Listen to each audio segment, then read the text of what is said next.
50 टुकड़ा किया जाता है और उसकी बच्ची जब जो अनाथ हो जाते हैं तो वाकई में सूर्या हंसदा है, उसकी बच्ची को गोद लेते हैं, उनको पढ़ाने का काम किया जाता है, उसको लिखाते हैं, पढ़ाते हैं, उसको रखते हैं, एक बच्चा की तरह उसको पालते हैं, इसलिए वो मसीह आते हैं। जो व्यक्ति संथाल रेजिमेंट की बात बोलते हैं वो व्यक्ति कैसे देशद्रोह, कैसे आतंकवाद, कैसे नक्सल पुलिस जो कह रही है कि 25 मामले दर्ज थे जो संगीन हैं। आज हमारे वहाँ गोड्डा के जो सांसद, वर्तमान जो सांसद है, उसके ऊपर तो 51 को केस हैं। जो धनबाद के जो सांसद है, इसके ऊपर तो कई सारे केस हैं। अमित जी हमारे साथ में, अमित मंडल। हम जानने की कोशिश करेंगे कि सूर्या हांसदा के एनकाउंटर को लेकर के लोग इसको कभी हत्या बता रहे हैं, मौत बता रहे हैं। लास्ट बार उन्होंने JLKM के टिकट पर ही चुनाव लड़ा।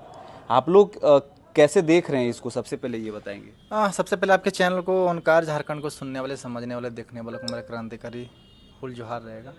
देखिए, बात ऐसा कुछ है ना कि लगातार इस झारखंड में और ख़ास करके संथाल परगना के क्षेत्र में हत्याएं होती रहती हैं। और जो हमारे संथाल परगना के क्षेत्र में किसी को पसंद नहीं आता है तो लाजमी है वहाँ हत्या कर दिया जाता है।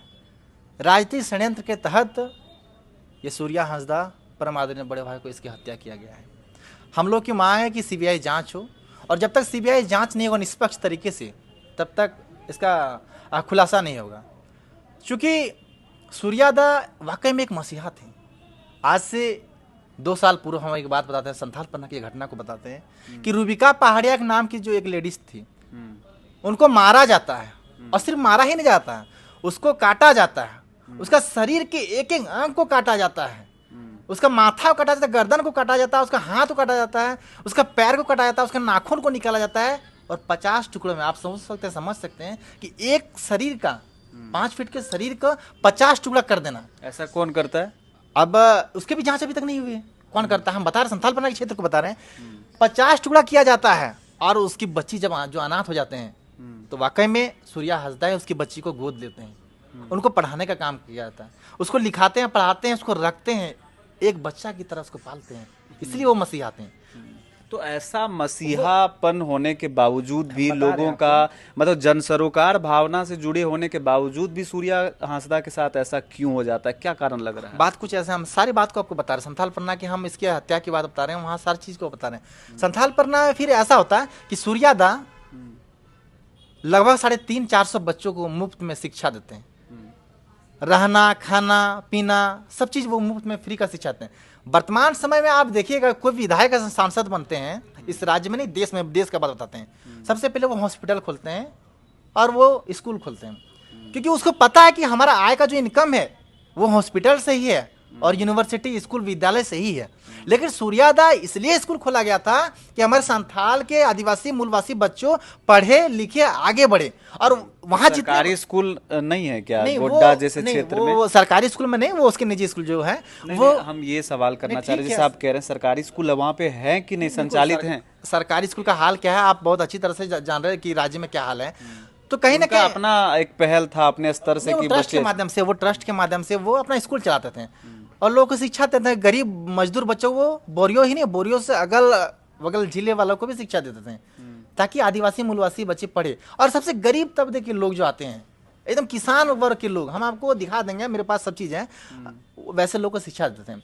तो वो कैसे, वो व्यक्ति कैसे आतंकवाद हो सकता है? जो व्यक्ति शिक्षा की बात बोलते हैं, जो व्यक्ति स्वास्थ्य की बात बोलते हैं, जो व्यक्ति अस्पताल रोजगार की बात बोलते हैं, जो व्यक्ति स्थान नीति, नियोजन विस्थापन नीति की बात बोलते हैं, जो व्यक्ति संथाल रेजिमेंट की बात बोलते हैं, वो व्यक्ति कैसे देशद्रोह, कैसे आतंकवाद, कैसे नक्सल हो सकता है? एक्चुअली बात क्या है, क्या जानते हैं? कुछ लोग जो हैं वो हमेशा NTPC के खिलाफ बोलते थे, वो हमेशा ACL के खिलाफ बोलते थे, वो हमेशा अडानी अंबानी के खिलाफ बोलते थे। तो क्या इन लोगों को विस्थापित, तो क्या विस्थापित कंपनियों के खिलाफ बोलना क्या आतंकवाद है, क्या देशद्रोह है?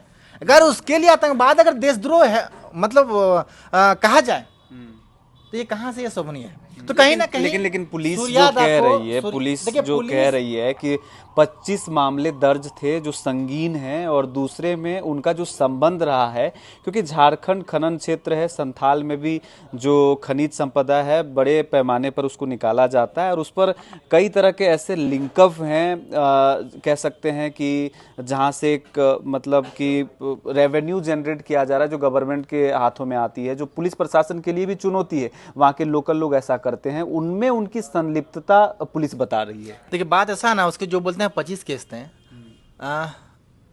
आज हमारे वहाँ गोड्डा के जो सांसद, वर्तमान जो सांसद है, उसके ऊपर तो 51-52 को केस है। निशिकांत दुबे, डुल्लू महतो जो धनबाद के जो सांसद है, इसके ऊपर तो कई सारे केस हैं। बात ऐसा कुछ नहीं है, बात यह है कि सूर्या जो थे, आपको फैक्ट और ये बात बता दें, सूर्या दास जो वहाँ थे, कुछ लोगों के लिए काल बन चुका था, कुछ पॉलिटिकल लोग के चारा वहाँ नहीं चलते थे, वो हमेशा मुखर होकर बोलते थे, और हर काम को मुखर होकर अपने बातों को जनता के बीच में रखते थे, और जनता उस लड़ाई में उसको साथ देते थे, जिसके कारण कुछ लोग को और कुछ अधिकारी को भी पेट दर्द होते थे, जिसके कारण आज सूर्यादा का मौत हो गए। और सोशल मीडिया पर एक वीडियो पोस्ट किया गया है जिसको बाबूलाल मरांडी ने अपने फेसबुक और ट्विटर पे भी अपलोड किया है। वहां पर लगातार वो अपने आवाज को बुलंद करते नजर आ रहे हैं। एक पुरानी वीडियो है, उसमें भाषा की भी भाषा शैली जो है वो बेहतर भाषा शैली हमने देखा खुद भी, और दूसरे में जो एक हक और अधिकार को लेकर के जो विरोध की भावना है और अंदर में आंदोलन की एक आवाज है वो सुनाई दे रही थी, उस पर लेकर के उन्होंने सवाल खड़ा किया है। देखिए सूर्यादा 5 ब्रिगेड लीडर हमारे संथाल परना के थे, वो आज इस दुनिया में नहीं है, भगवान उसको अपने स्थान सिर चरणों में दें। सूर्यादा से बहुत कुछ सीखने को मिला समाज के लिए। हम कहते हैं कि बार बार हमेशा वो समाज के बेहतर कैसे आगे बढ़े, आदिवासी, मूलवासी, झारखंड वासी के लोग, झारखंड में नियम नीति कानून को लेके हमेशा वो मुखर को बात करते हैं, हमेशा वो लड़ाई लड़ते थे। क्या कर रहे हैं JLKM के जो वरिष्ठ पदाधिकारी को इन्फॉर्म किए हैं, जयराम महतो क्या बोल रहे हैं इसमें? नहीं, पूरा हमारे पार्टी, हमारे सुप्रीमो सारा इसकी CBI जांच की हम लोग मांग करते हैं, और हम लोग अल्टीमेटम तो दे रहे हैं। आज के जो प्रेस कॉन्फ्रेंस था वो JLKM का ही है। तो कहीं ना कहीं हम लोग मांग करते हैं कि इसकी निष्पक्ष तरीके से CBI जांच हो, और जो लोग दोषी जो पकड़ाया जाए उसको कड़ी से कड़ी सजा। कौन है दोषी? क्या आपको लग रहा है कि इसमें पुलिस चूंकि संलिप्त है, गिरफ्तार करती है, गिरफ्तारी के दौरान एनकाउंटर में उनको जांच के लिए कहीं ले जाया जाता है, और उसी दौरान वो कह रहे हैं कि एनकाउंटर निश्चित तौर पर उसका एक देवघर जिला के मोहनपुर में उसको अरेस्ट किया जाता है लगभग शाम में 5 बजे, और वहाँ से 110 किलोमीटर की और सीधा बोरियो तरफ ले जाता है, एक पहाड़ी जंगल में उसको। वहाँ किस लिए ले जाया जा रहा था? वो पुलिस प्रशासन में वो जवाब देंगे ना। अगर वो इतने ही बड़े कुख्यात थे, उतने बड़े आतंकवाद थे, तो उस रात में वो उस जगह क्यों लगे थे? वो अगर आतंकवाद थे तो क्यों लगे? वो अगर कुख्यात थे, वो डकैत थे, वो चोर थे, वो बदमाश थे, वो नक्सल थे, तो उसको वहाँ क्यों ले गए? और उतनी रात में क्या जरूरी था? दूसरा दिन भी तो हो सकता था। ठीक है, आप किसी को आप अरेस्ट करते हैं तो हाथ में उसको हथकड़ी देते हैं, तो इसका मतलब आप हथकड़ी नहीं दिए थे।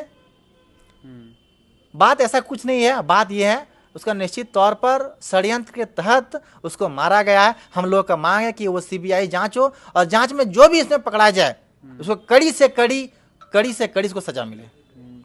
तो इनके जो जवाब हैं उनसे कई सवाल खड़े हो रहे हैं। सवाल ये कि जब पुलिस उनको पकड़ती है तो स्वाभाविक रूप से पुलिस कस्टडी में हथकड़ी होता है, और 2-3 कह सकते हैं कि कांस्टेबल होते हैं, पुलिस के जवान होते हैं, उनके बीच में कैदी को रखा जाता है।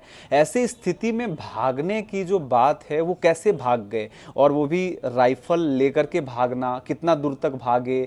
दूसरे में एक शब्द का प्रयोग किया जा रहा है, मुठभेड़। मुठभेड़ कब हुई और किन के साथ में हुई? पुलिस कह रही कि उनका एक टीम था, उनके साथ में मुठभेड़ हुई। तो कई तरह की चीजें हैं जो स्पष्ट तौर पर अभी नहीं आई है। पुलिस के भी बयान में भी सवालिया निशान खड़ा किया जा रहा है, जिसके मद्देनजर आप देखेंगे कि इनके माँ और पत्नी के द्वारा भी सवाल खड़ा किया जा रहा है। और अब भारतीय जनता पार्टी और JLKM पार्टी ने भी इसको सीरियसली लिया है। आगे क्या कुछ होता है ये देखने वाली बात होगी।